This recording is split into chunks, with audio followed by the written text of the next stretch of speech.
Welcome to the Build a Life After Loss podcast, where we inspire you to build a life of purpose and joy. Our aim is to encourage your hope in the future and strengthen your confidence. I'm your host, Julie Clough, life coach and certified grief recovery specialist. Hello, my friends. Welcome to episode 62, Honoring Your Grief with Catherine Praiswater. This is coming out on Christmas Day. That's when this episode is going to hit, the way the calendar falls. So first of all, I want to pay tribute to our Lord and Savior Jesus Christ, and He, as the babe in the manger, the hope of the world. I'm grateful for the beautiful Christmas season and the opportunity to honor and celebrate that baby in Bethlehem. I also acknowledge that our feelings can be particularly sensitive this time of year. If you are feeling sad, let that be okay. And remember to carve out some space for yourself to be with your sadness and breathe deeply into it. And hopefully you can have small moments to enjoy some of the beauty of the season as well. Today, I welcome a new friend to the podcast, Catherine Praiswater. You are going to love her gentle wisdom. Catherine has a knack for painting a picture with her stories, and I wanted you to hear her soothing and encouraging interview.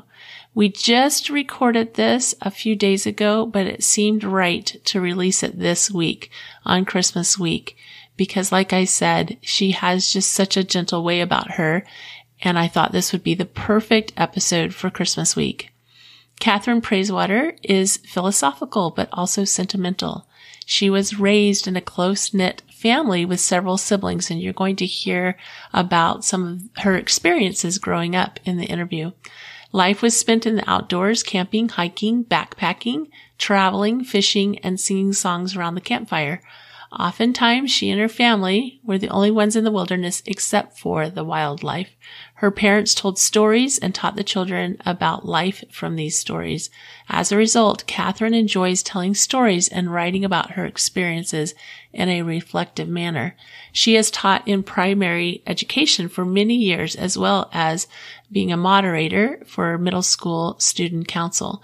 During her years of teaching, she involved students in important community and global issues through lobbying local and national politicians. She educated students traditionally, but also through dancing, singing, storytelling, drama, and so much more. Catherine volunteers with numerous organizations, including over 10 years as a volunteer firefighter, and volunteers with animal, environmental, and children's organizations as well. She and her husband live in New Mexico and enjoy mountain biking, photography, snorkeling, hiking, backpacking, camping, snowshoeing, traveling, and movies. The two of them have relished with delight with their dogs. Dog is able to accompany them on their excursions. Life is best in the outdoors with nature and her family. Catherine is the host of Your Positive Imprint podcast, which can be found at yourpositiveimprint.com, as well as other places where podcasts are found. She's also a dancer and has choreographed a tribute dance for her dad's birthday, which is in May. You'll hear all about her podcast and her dancing and so much more as she shares her story and the things that she's learned with us today. Let's jump right into the interview. I'm so excited to have Catherine Praiswater with me today. She's going to share her story with us, and she's just an inspiring person. So I'm super excited for you to hear from her and her thoughts and her story. So Catherine, hello. Well, hello today to you. Thank you. Thank you for having me. Yeah, it's awesome to have you here.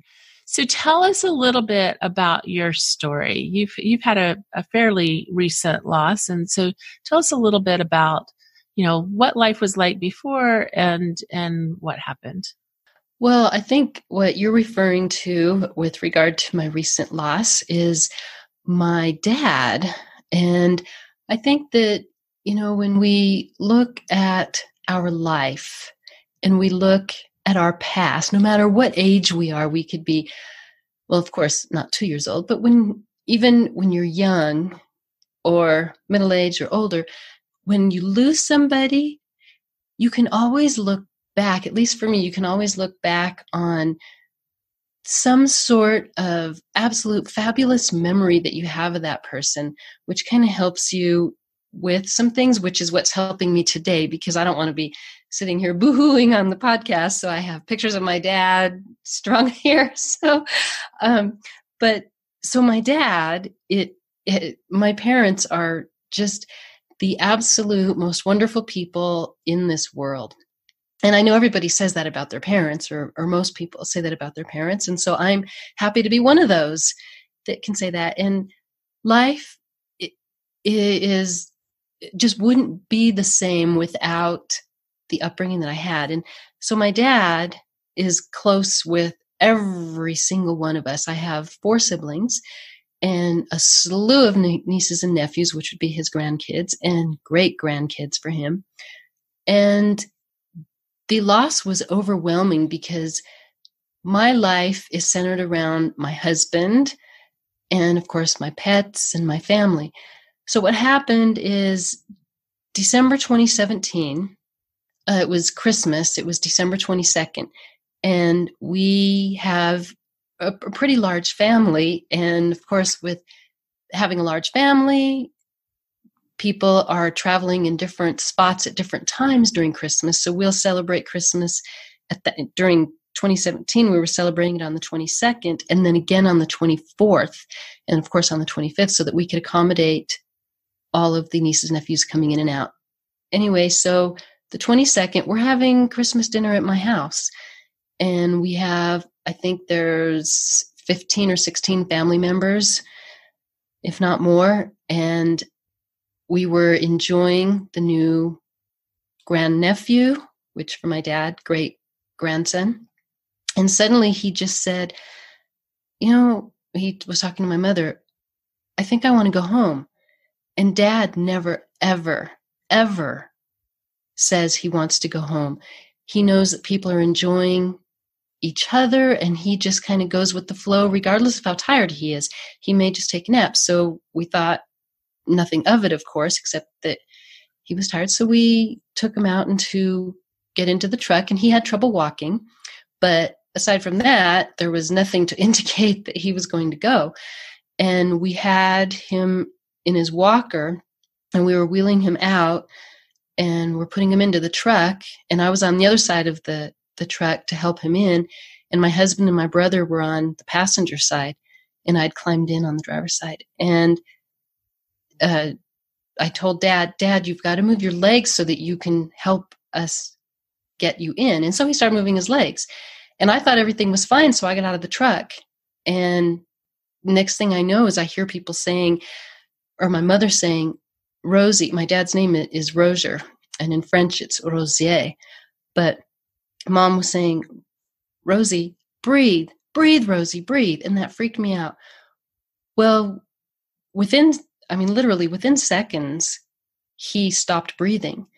So my husband and my niece and my brother began CPR. My niece is a nurse, and my husband and I are volunteer firefighters, and my brother has taken CPR training. And I encourage everybody to take CPR, truly and truly and truly, and to practice situations because you don't want to panic. But I'm getting off track there. But so they started CPR and they had a pulse, but he wasn't breathing. And we are a very close family. And each of us has our own way of being close with each other. And my eldest sister, who lives in Idaho, and by the way, all 5 siblings were there. Not 5, all 5 of us kids were there. Yeah. And all these nephews. And my eldest sister and me are very physical. And so when Dad would be laying down on the bed, just taking a nap when we were growing up, or even in adult years, we would jump up on the bed and lay in his chest and just hang out. And it was a protective comfort place.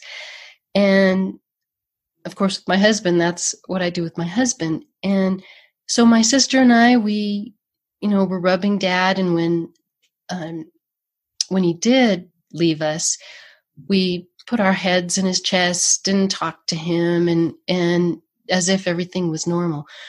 But what happened was the EMT or the paramedics came and they had a pulse, but they couldn't get him to breathe. And finally, after about 30 minutes, they lost the pulse, worked 15 more minutes, and then called it. My mother was silent the whole time. We would ask her, Mommy, are you cold? I mean, not a word. And she never took her eyes off of my dad. And I cannot imagine, Julie, what was going through my mom's mind, because I know what was going through mine. And it was just, we are not ready for this. I mean, no matter the fact that he was in his late 80s, you're not ready. Right. Well, so my dad's a judge and a very well-known judge here in the state of New Mexico and very well respected. And so the police officers, and because this was an incident that happened on the driveway, by law, you cannot move him until the medical examiner comes. It's, 20 degrees outside. It's freezing cold. Oh, my word. And so the police officers are there and they know my dad. And one of them actually was of older years and he had come to the house for search warrants. So he knew Dad. Well, they stayed in their car and left us our privacy. Well, when the paramedics called it, they left. Well, we had to wait about 4 hours, 3 or 4 hours for the OMI to get there. Wow. And that's the Office of the Medical Investigator for listeners who don't know. Yeah, we had to wait that long because they have other things that are happening that required their services, and we understand that. Well, my eldest sister said, I am not allowing OMI to get anywhere near my dad. And my mother said, for the first time she talks, and she said, my dear, what would your father think? He loves the law. Don't you do that. And my sister said, oh yeah, they are not touching him. And my mother again said, no, your father loves the law. So my sister said, fine. And of course, when OMI got there, they didn't touch him. They were very respectful. But so being a close family, we grew up around the campfire with Dad playing the harmonica, and we would sing songs, and just an incredible, wonderful family close ties.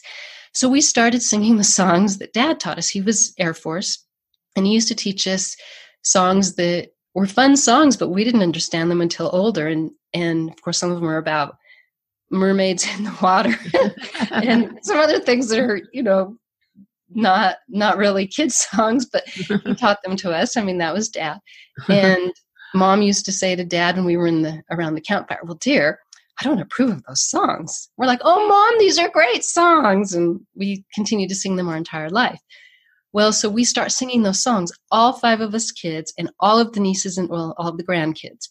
And we're just sitting outside, and my husband had gotten all the little carpet rugs from around the house, the bathroom rugs, chairs from the dining room, the blankets off of the beds, and we're all wrapped up, and we have things to sit on the driveway because he's there on the driveway. And we covered up Dad and gave him pillows, and it was like we were around the campfire again. So we're singing these songs, and then Mom says, after we stopped singing one of them, and she says, kids, I still don't approve of those songs. So we made it a occasion that was, we're faith-filled family. We're a love-filled family. We're a physical family. We are a true, close-knit, absolute wonderful family. And we had one of my dad's best friends there who's also a priest. And it was remarkable evening. And we also sang Christmas songs and Oh Holy Night and Silent Night. And then and Julie, I don't want to get on the weird side because some people might think this is weird, but it wasn't. But my husband and I live against what we call open space. It's where coyotes live and skunks and deer and the bears come down and so on. And it's not this huge forest. It's just, an open area. And the OMI had come and they had been there. They started taking Dad away, which was, I'm telling you, that was horrendous. I bet. To have him wheeled away. But as he was being wheeled away, the coyotes started yipping. And I said, oh my gosh, the coyotes are giving Daddy a send-off. Oh my gosh. Oh, and then the bobcat started screaming, and we're just amazed. I mean, this is just perfect for my dad. He so loved nature and he loves us. It was just perfect. Well, the police officers were facing north towards where the coyotes were.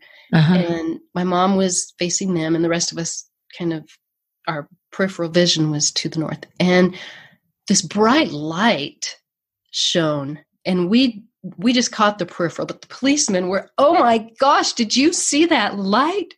And I said, oh, well, do you think it was someone with a flashlight trying to find the coyotes?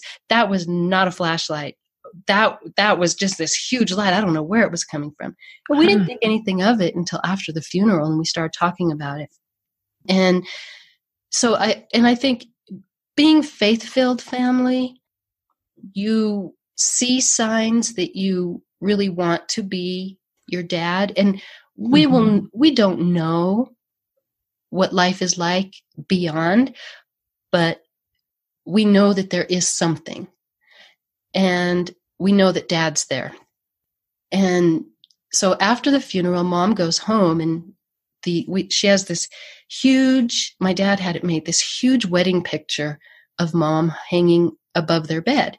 And Dad, that's what Dad wanted in the bedroom. And so it's huge. And so it's on these big, heavy nails or screws so that it can't move. Well, Mom got home and it was crooked. So that was just something that Mom really felt, well, that's Dad. And that, being at the funeral was, he got the whole military honors. We had a bugle player there, and it was really and truly touching to know that my dad was going out. There were so many policemen there, and the lawyers and judges.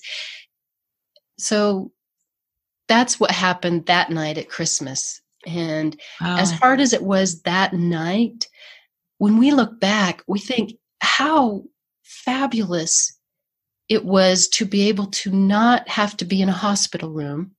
Right. But to be there right after Christmas dinner, sharing the joy of love and laughter and memories, and him holding his great grandson, and then us being able to hang out for those 3 hours in 20-degree cold weather, which was just like being around the campfire. Wow. And yeah, so it was surreal, if we can use that word in times of there. But I haven't been able to really say the D word. I just say my dad left us. I mean, I have a hard time. And when my mom says words like deceased, it freaks me out, because I think my grieving is, I don't know. There's something wrong with me, because I can't go to see him at his where he is now. So I dance. I do a lot of dancing, and that's how I pay tribute to my dad, because I'm not ready to go there yet with my mom and the rest of the family. Yeah, and you are planning a dance for your dad's birthday that was coming up just a few months after that Christmas. Yes. And so my dad and my mom love us kids so much, and they support everything we do. And my husband adores me, and he loves that I love dancing. And I've been dancing my whole life, off and on, but since 1996, it's been on the whole time. There's been no year that I've taken off. And I was planning this dance for my dad because it was just something that I really wanted to do for him. Well, after losing him, I kind of lost sight of everything. And I also was in the process of starting a podcast. Right. And that was in 2017. And my dad was so gung-ho. Oh, honey, yes, I want you to do this. This is great. And where my mom is, oh, no, because there's not enough stability in doing a podcast, and which is true for, financially and benefits wise. But my dad really saw a great vision, and so did my husband. And I lost sight of all of that. I lost sight of the dance I was going to do for my dad, and I lost sight of the podcast because I was grieving, and I stopped playing. I literally stopped playing music. I just went to my dance classes, and it was like I just danced. I really didn't dance my heart out. And I had been in Mary Poppins in May and June of 2017. And it was a blast. So I'm so glad my dad was there to see me in Mary Poppins and dancing and so on. So then I have a friend, his name is Chris Knoll, and he used to be John Denver's piano player. Mm-hmm. And he's on all of John Denver's albums from the 1990s. And for whatever reason, I don't know why, but I just put in one of his songs and started playing and I just burst into tears. I mean, I just could not stop crying. I called my mom. I called my dad. I'm sorry, not my dad, my husband. And I just can't stop crying. I'm listening to this music. And my husband said, well, honey, then do what you do, dance or write. I love to write also, reflect while the music is on and make yourself feel better. So I just started dancing, and I thought, I'm going to do a tribute for my dad, even though he's not here to see it. I'm going to do a tribute. So then I took Chris Knoll's music and did a tribute, and it's beautiful. It is so beautiful. And I usually don't post any of that stuff on Facebook, and I never have. I just shared it with the family. But I thought, okay, for the first time in my life, maybe I'll start posting some things that are personal. And so I did. And I posted that dance on Facebook. Wow, that's really special. That's really special. I love the way you describe your family and that really, like you said, surreal circumstances that you found yourself in where you were, your dad's gone. That just had to have been so hard. But then to honor him, that tribute that you paid to him by singing those songs that he had taught you, that must have just felt really special too, sad and special. Julie, it was. And, I feel like I want to just burst into tears now, but it's when you have that such true, unconditional, absolute love in your life. And yes, he was gone, and it hurts every day, but it also is joyful because I have the wonderful marriage that I do because of my parents, and I have the wonderful siblings that I do. We all get along. We all love each other, and we're always there for each other. And it was hard. And Father Richard, when he did the eulogy, he said some things that really made us, when I go back and I listen to his eulogy, it is important. And what you just said is that we were paying tribute to Dad that very moment that he collapsed. My sister and me telling him all these things about him and that he's just the best dad in the world. And we've always told him that. Mm-hmm. We never didn't tell my parents. And so, yeah. And I know that each of us grieves very differently. Mm-hmm. And so each of the siblings, we respect each other. And nobody says, well, you haven't gone over to see Dad yet at the cemetery. Nobody has said that to me because they respect that I do dance tributes. When they're over at the cemetery, I will go to the studio and I do dance tribute, or I go into the mountains and my husband will take me to the mountains and Julia, I just will, my husband will put the music on and I will just dance in the mountains.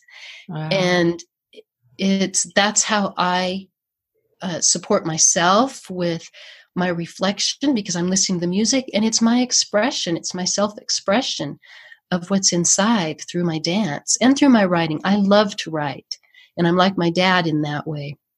I have his gift. Yeah. And it to me, I mean, I think you've brought up three really important things, Catherine. Well, more than that, but but the way you've paid tribute, the idea that we are all different in the way that we grieve, and to be respectful of that. Even the idea, even the reminder that our feelings and grief are conflicting. Like there's this joy, and then there's this sadness. It's very conflicting. There's a lot of contrast in our grief, even within one person. And then the way that you have continued to move through your grief in your own way, in your self-expression. And, emotions are energy in motion.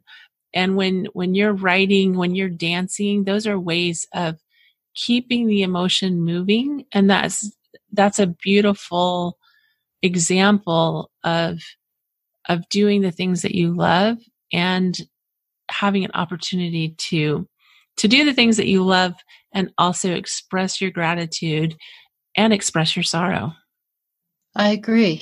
And I hope that people who are listening will find things in their life that help them with not purpose, because that's not exactly what it is, but as you say, and anyway, yeah. That's really good. So in the introduction, I mentioned that Catherine has a podcast, and their podcast is Your Positive Imprint.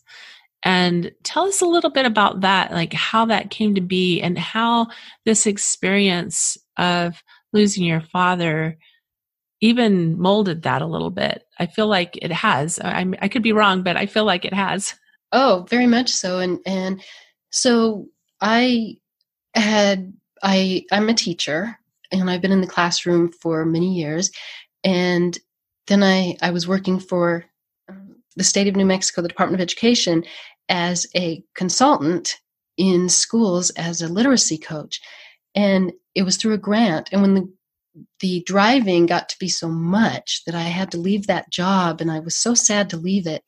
And I wanted to find something to do there that could really help not help, but inspire. I really wanted to inspire a multitude of people, because I think that I have a great gift of voice, and I have a great gift of how to touch people, and in positive ways, and inspiration. And I have a great support in my family. So anyway, I just couldn't think of what I wanted to do. Mm-hmm. And you kind of were thinking, well, I want to make a career path change, but what do I do? So one day the doorbell rings, and I have this not a big, but there's this small, it's a small little sign that says no soliciting. And I answer the door, and there's this gentleman wearing a suit. And then he wasn't standing in front of the door. He was standing down in the open, down by the garage. So he says, hello, my name is Ryan, and I'm with such and such a place. And I just want to let you know. And before he could finish his sentence, I said, my sign says no soliciting. And he said, well, I just want to let you know I just moved into the neighborhood, and I am working for, and he gave this organization, not an organization, but a financial company. And my nephew happened to work for this financial company at one time. And I knew how he had to go around in the neighborhood to solicit clients. So I thought I would give this guy give him some time, because I would want people to do that for our nephew. So I gave him the time of day, and he started talking. And then I walked out to meet him down at the garage. It was in the open where people could see us. So that was really nice of him to do that. Mm-hmm. And we're chatting, and he says to me, we were telling stories. It was like I don't know, we were out there for over an hour. And he says, "Oh my gosh, Catherine, you have this incredible voice. You have incredible stories. You have got to do a podcast." And I said, "Well, I have no idea how to do a podcast." So he said, "I'll help you." And he has helped me. He put me in touch with some folks, and I started talking to my parents and my husband about the podcast. And my dad was, yes, you have to do this podcast. Absolutely. And he was gung-ho. And a lot of it is because I had said, I want to start a podcast to inspire people. I don't want to do a podcast where I sell something, and I don't want to do it in education. I want to do something where I can help everybody, and I want it to be worldwide. I don't want to just be United States. Mm-hmm. My husband was all for it, and my dad, we would talk about it, and my mom was a little bit more reserved, and because it doesn't have the benefits and so on that a regular stable job does. I continued on this path of thinking about the podcast. So the whole family, everybody we all live across the United States. Uh-huh. So everybody, the whole family got involved in coming up with how I could, like a title for my podcast, coming up with how to describe it, because I told everybody kind of my general vision. And then my dad left us. Mm. And I lost sight of it, and I just didn't do anything about it with the podcast. And then it wasn't until I turned on that music that one day of Chris Knoll, and then it just, wow, I need to start doing these things. My dad really wanted the podcast to go, and it's something that was important to him, because one of the things about my dad and my mom is that they raised us kids to understand what it means to be a citizen of your community. And that is not just making out the checks and mailing them out. It is you go down to whatever community service or to whatever charity you want to work with. And all the kids are different. We all have different ones. And you help out. You give that helping hand. You do something in the community. You make yourself something outside of your house, outside of your job. Mm-hmm. And Mom and Dad did that all their life. I mean, they were involved in so many different organizations. They took us with them. They taught us how to do everything. And my family, and I'm really proud of this, I know my parents, super proud. We received the first Family Philanthropy Award for the state of New Mexico.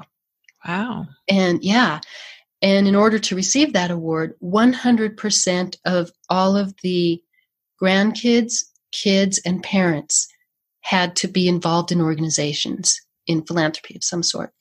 So because of that, I know that my dad would want this podcast, Your Positive Imprint, to take off, because it's hearing what people are doing around the world that's positive, whether it be in their job or whether it be an organization. And I had you on the show.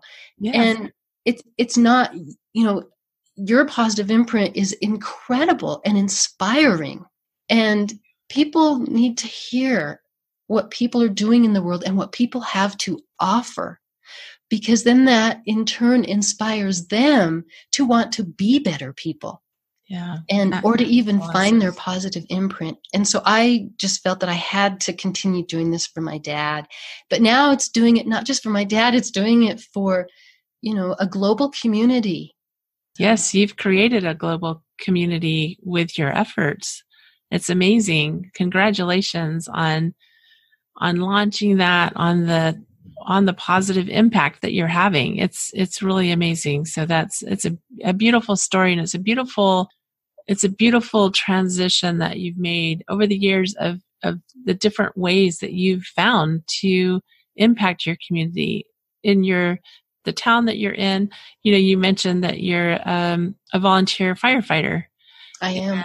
And you've had a ton of life experiences that you bring to this beautiful platform. So I thank you for that. I thank you for making the podcasting space a better place. Oh, thank you, Julie. And Yeah. it's, and I think that when I think about my life and about, my travels and my journeys and all of my decisions, I'm the type of person that I am. I'm one that is extremely sentimental and story based. Mm-hmm. I have to learn something through stories or through something more extensive than just, than just learning life, like saying, oh, well, I'm going to just put the pros and the cons on a piece of paper and look at the pros and the cons. That doesn't work for me. I have to really dive into it and have some sort of story in there. And that's what the difference is with my mom and dad. So I had both. My mother is very logical. She is the first Mr. Spock.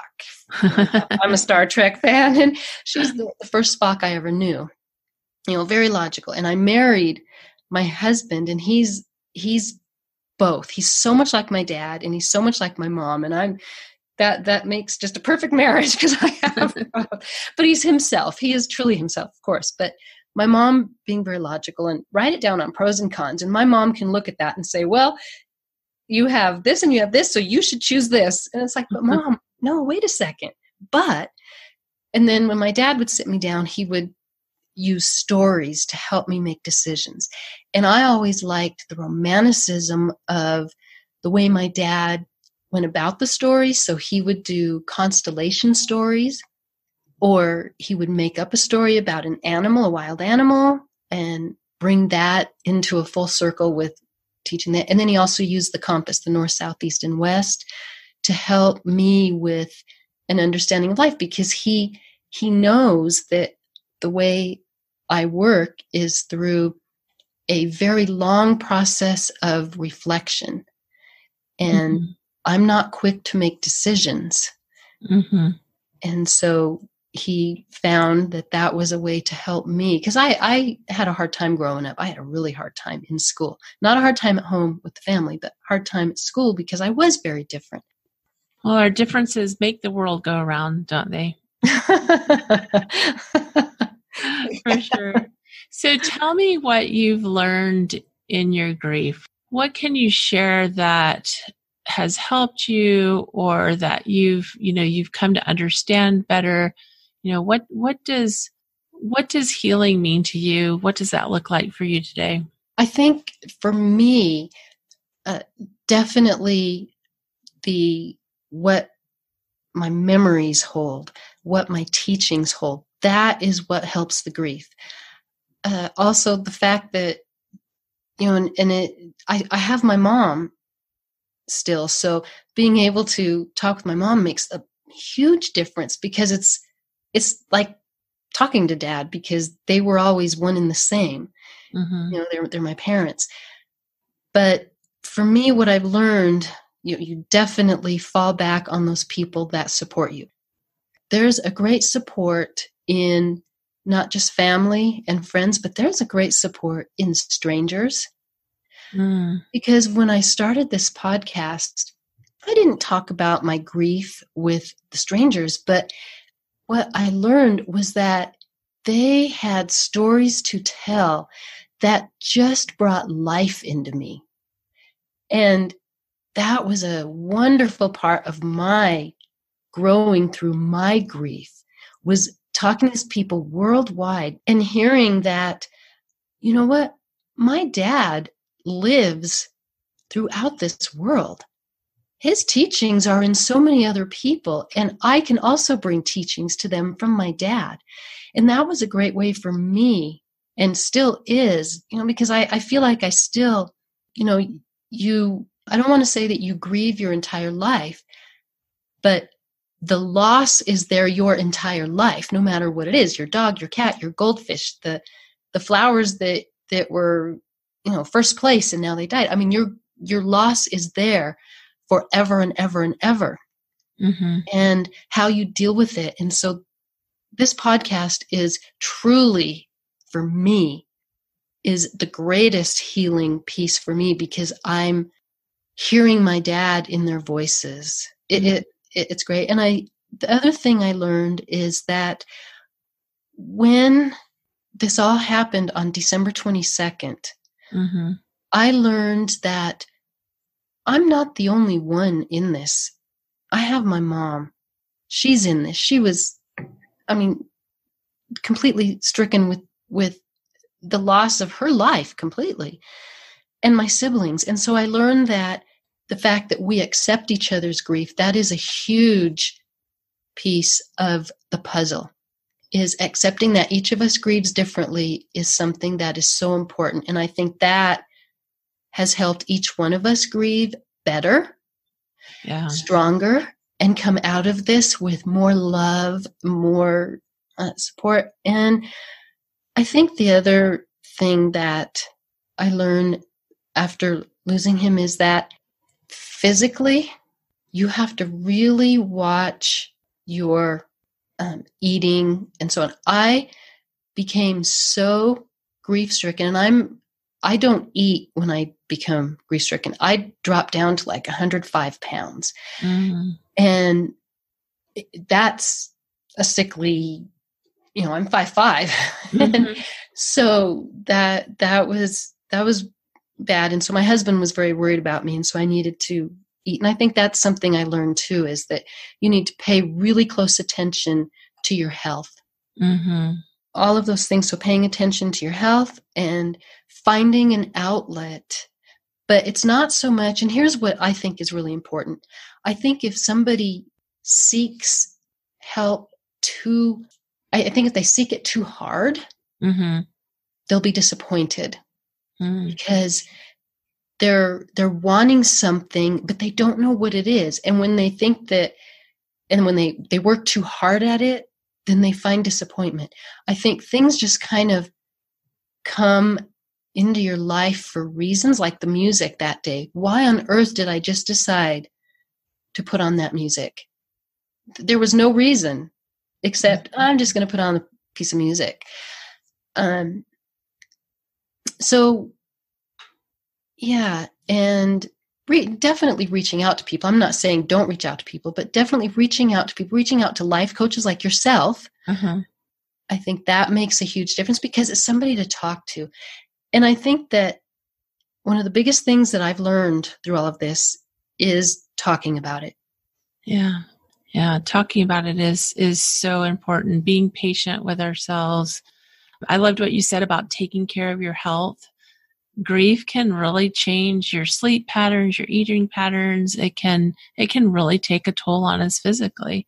So yeah, great observations, great information there. Thank you for sharing that with us. Thanks for sharing your story. Thank you for sharing your thoughts on your own experience. We're recording this in December. It's only a few days away from the anniversary.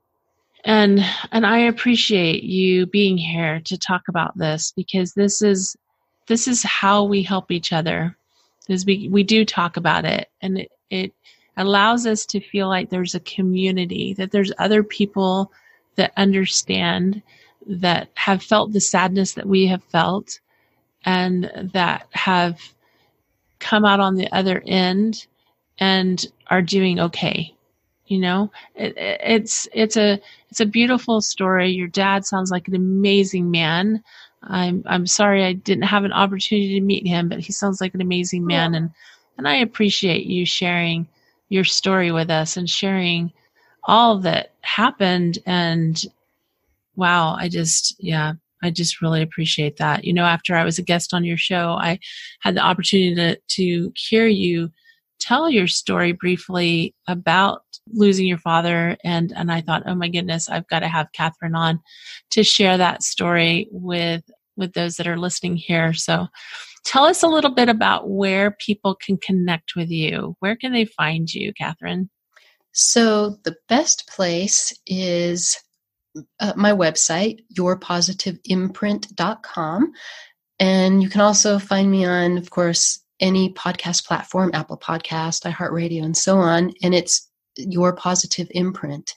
And I would love to hear from people. I would love for people to just go through all of the different guests that I've had on the show, because it is a variety show. Mm-hmm. So I don't focus on one topic. And so there's just absolute wonderful, absolute incredible positive imprints worldwide that are anxious to share, to have you listen to their story on my podcast. And again, that's Your Positive Imprint. And thank you, Julie, for mentioning that. Thank you. And I'll have that in the show notes too. I'll have the yourpositiveimprint.com in the show notes. If you want to go to the show notes, you can find that there. And yeah, I love it. I love it. Catherine, it was a blessing to be interviewed by you. And then when I heard your story, I thought I need to talk to Catherine. Everyone needs to hear her story. So thank you so much. Oh, Julie, thank you so much for having me and talking about, letting me talk about the grief recovery. And can I just mention one last thing? Of course, yeah. So I just want to mention that for any listener that is grieving, that to just be really careful about social media and typing your needs or your story on social media and then asking for help, because when something is written, the connotation's gone. And if somebody's really trying to help you, you won't really understand that through the writing. You really need to hear them and to hear because it can be really a soothing thing. And reading something online might not be the best way to help you recover. And that's why when I went to Your Positive Imprint and began that, hearing those people's voices really resonated in my life. So that's a beautiful reminder. Social media it's a blessing and a curse. Yeah. I think there's some positive things there, but it also can be, like you said, it's hard to hear you can't hear the inflection in the words. So thank you so much. I really so much appreciate you being here. Well, thank you, Julie. I love Catherine's calm and gentleness. She really emphasized our unique relationships, how each of us have unique relationships. And she emphasized her unique relationship, even her unique relationship versus even her siblings' relationships, and how that influences the way we grieve and mourn. She uses her unique interests and talents to not only honor her father, but to also take care of herself, which is a great lesson for all of us. At one point, she mentioned that there may be something wrong with her because of how she's choosing to show up in her grief. I assured her that we are all unique and that we get to decide how we want to show up. Everyone has different feelings about visiting a gravesite or any other aspect of grief, and that's totally okay. That part of our conversation didn't get recorded, but I wanted to make mention of it here because I think it's important to remember that.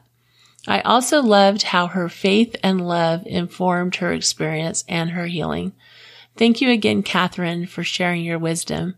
As I mentioned before, her website is listed in the show notes. Also on the web page for this episode at buildalifeafterloss.com, you'll find pictures of Catherine and a special video she created as a preview for the tribute dance she prepared for her dad.